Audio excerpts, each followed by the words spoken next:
Voilà notre invité, donc Jean-Marie Le Pen, président d'honneur du Front National. Merci d'être sur le plateau de BFM TV. Premières élections pour votre fille, Marine Le Pen, comme présidente. Un score exceptionnel, historique pour votre parti. Ça doit être agréable et aussi un peu désagréable peut-être pour vous de vous dire qu'à peine parti de votre parti, à peine quitté le poste de président, 3 mois après, il fait ses meilleurs scores, comme si c'était peut-être un peu vous le problème. Ah, mais pas du tout, je crois que ça va très bien, je crois que tout ce qui a été fait a été convenablement programmé. Marine Le Pen est devenue présidente lors du congrès de janvier, et puis au mois de mars, il y a des élections régionales et plutôt départementales, et nous obtenons un beau succès, mais le Front National, depuis l'avatar qu'il avait subi en 2007, n'a cessé de remonter régulièrement, et je dois dire très puissamment maintenant. Vous voulez dire que c'est vous aussi et pas seulement Marine Le Pen, ou seulement Marine Le Pen? Parce que quand même, si on voit les affiches, regardez les affiches, elles sont, et on voit Marine. Il n'y a même pas parfois les noms des candidats, il n'y a pas parfois le nom du Front National. Enfin, voilà, donc c'est plus tellement Jean-Marie Le Pen. Marine fait partie de ces personnages qui savent se créer un nom, un prénom avant même leur nom. Mais c'est Marine Le Pen, tout le monde le sait. Certains même disent que c'est Jean-Marie Le Pen. Ça vous contrarierait qu'on oublie que c'est vous qui avez fabriqué ce parti en quelque sorte? Je n'ai aucun amour-propre d'auteur, sauf peut-être d'avoir fait ma fille, entre autres. Tout de même, vous avez eu des remarques là-dessus, puisque vous dites Jean-Marie Le Pen, ça veut dire... Je lis ça dans la presse, vous savez, ça m'arrive tous les matins. 204 duels face au PS, 399 cantons. 400. Vous espérez avoir des élus ou... Parce qu'il faut concrétiser, ça ne suffit pas d'être au deuxième tour. Vous le savez bien, vous qui l'avez vécu le 21 avril. Oh, mais pire que ça, j'ai vécu à Marseille en 88. Nous avons fait dans tous les secteurs de Marseille entre 42 et 49% au premier tour, et nous n'avons pas eu d'élus, parce qu'il y a eu à ce moment-là contre nous le Front républicain, qui est le syndicat des nantis, le syndicat des gens en place, qui se défendent, quelles que soient leurs opinions politiques. Mais là il n'existe pas. L'UMP, vous avez entendu Jean-François Copé, clairement.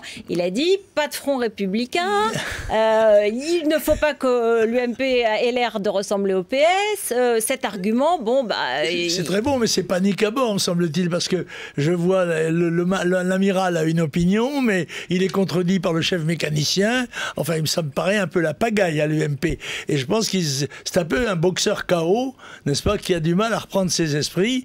Alors d'un côté, il y a ses soigneurs qui lui disent attention, attention, il faut remonter sur le ring. Et lui, il dit oui, je me sens pas très bien, mais il faut y aller quand même. Voilà. Ouais, alors il y a François Fillon qui appelle donc à voter contre le Front National. Il y a Xavier Bertrand qui appelle à voter blanc en cas de duel entre le PS et le Front National. C'est ce que je vous dis, c'est la pagaille. Disons qu'il y a quelques divergences, mais globalement, on sent bien qu'il n'y a pas de volonté de vous aider tout de même. Non, c'est très sûr. Et il est évident que l'UMPS, c'est quelque chose qui existe. C'est-à-dire que je crois que les électeurs vont quand même être assez étonnés de voir que le parti d'opposition, n'est-ce pas, qui est le PS, appelle à voter pour le gouvernement qu'il critique à longueur d'année. Ce qui est quand même assez pittoresque. Il pourrait au moins avoir la pudeur de laisser les électeurs de gauche comme de l'UMP choisir eux-mêmes au deuxième tour, à moins de prendre les électeurs pour des enfants qu'il faut guider par le bout du nez. C'est parce qu'ils considèrent que vous ne défendez pas les mêmes valeurs. Alors j'aimerais savoir, moi.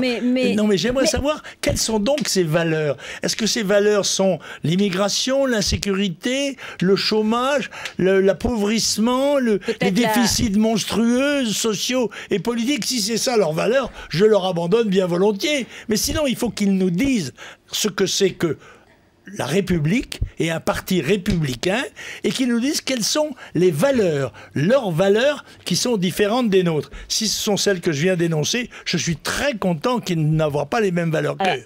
Effectivement, et ils jugent certainement que vous ne les défendez pas du tout de la même façon, mais on y reviendra, c'est un débat que vous devez avoir avec eux. Est-ce que votre parti a changé? Est-ce que vous le reconnaissez? Est-ce que vous avez l'impression que justement Marine Le Pen n'a pas tout fait pour changer l'image du du Front National pour apparaître plus fréquentable.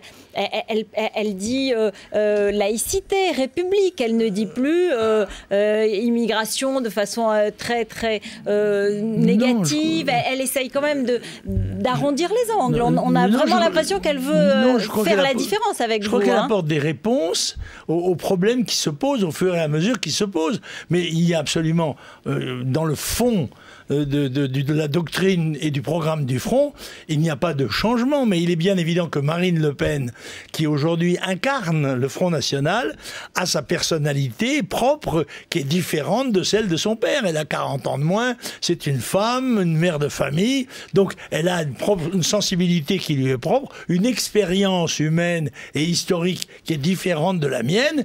Et elle n'est pas trop à gauche pour vous, franchement. Elle n'est pas trop à gauche, parce que j'ai vu que dans Minutes notamment, il y avait des critiques.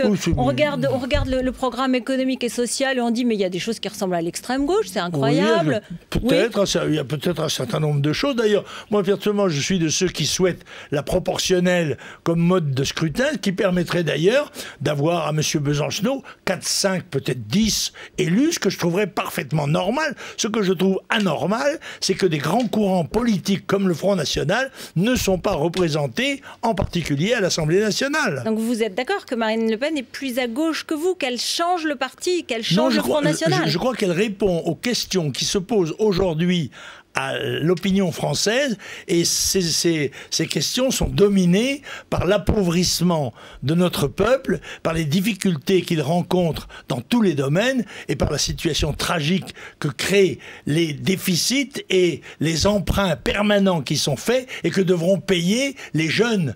Les jeunes d'aujourd'hui doivent savoir qu'ils seront appelés à payer demain les dettes faites par M. Sarkozy et par le Parti socialiste. C'est vrai que par exemple, elle est contre la suppression de l'ISF. Elle dit que c'est un cadeau pour les riches. Vous étiez plutôt pour sa suppression. Enfin, ça, c'est un des exemples. Je trouve que c'est un impôt imbécile. Mais si c'est pour remplacer l'ISF par des impôts plus lourds encore, en notant que M. Sarkozy, qui est très malin, n'a pas fait un seul impôt nouveau. Il n'a fait que 22 taxes nouvelles. En effet, vu comme ça, on peut se présenter devant les électeurs et on a les résultats que l'on a vus dimanche.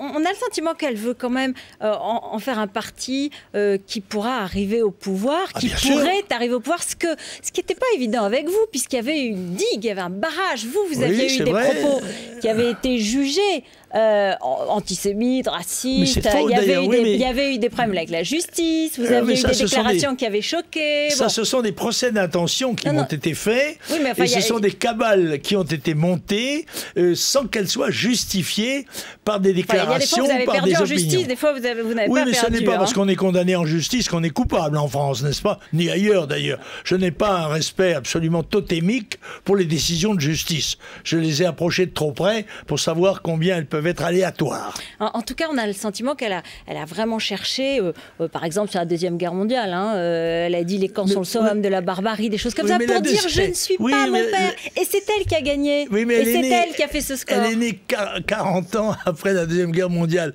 Ces choses qui passionnent les gens de ma génération ou qui les obligent à témoigner parce qu'ils en ont été les témoins n'intéressent pas la génération de Marine ni les générations suivantes. Ah non, elle dit, par exemple, l'occupation allemande, je ne me sens aucune filiation avec l'armée allemande, elle a assassiné nos pères et nos frères, alors que vous disiez l'occupation allemande n'a pas été particulièrement inhumaine en France.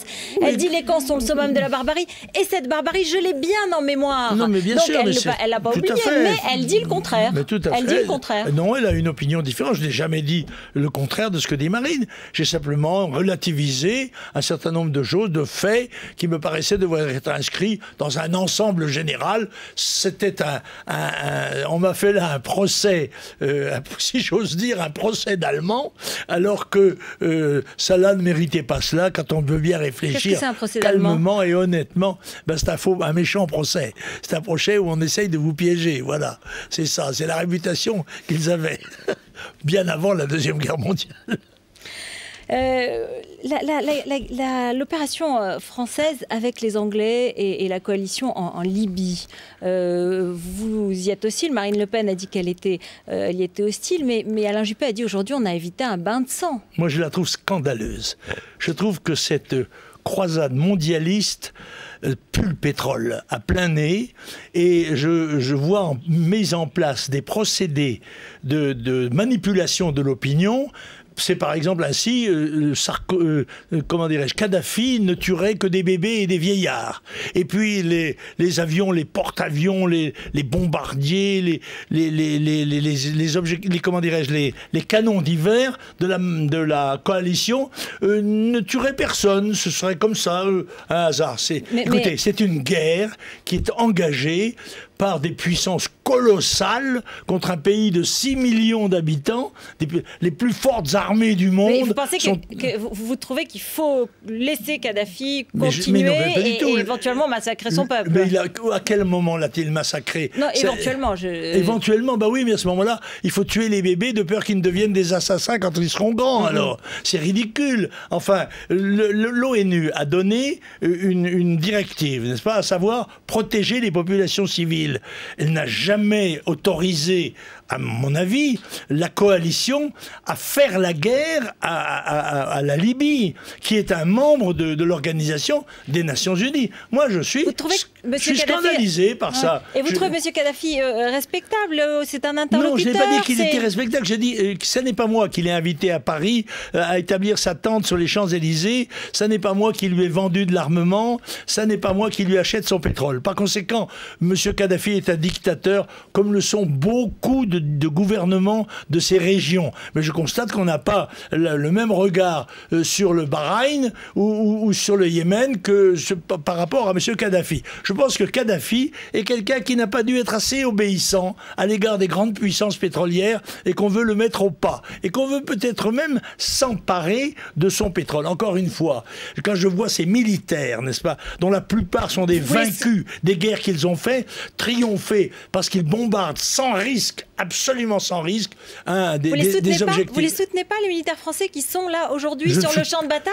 Je ne soutiens pas du tout la politique agressive qui est menée par les militaires français aux ordres du gouvernement. Les militaires sont obligés d'obéir, mais quand je vois un certain nombre de vieux généraux à la retraite venir parler à la télévision et se féliciter des succès qu'ils obtiennent sans risque, encore une fois, car il n'y a aucune riposte possible de la Libye. Moi, ça me choque comme combattant, ça me choque. Juste un mot, le dernier mot. Qu'est-ce que vous dites à vos électeurs du premier tour qui, lorsque vous n'avez pas de candidat au second tour, il faut qu'ils votent UMP, il faut qu'ils votent pour Non, il faut pas qu'ils votent pour l'UMP ni pour le PS. C'est exactement la même chose. Nous appelons ça l'UMPS. C'est le carcan de la décadence française et il ne faut absolument pas se rendre complice de la perpétuation de ce système. Merci beaucoup. Il faut faire confiance au Front National. Merci Jean-Marie Le Pen d'être venu sur le plateau de BFM TV, le Sarko Info tout de suite.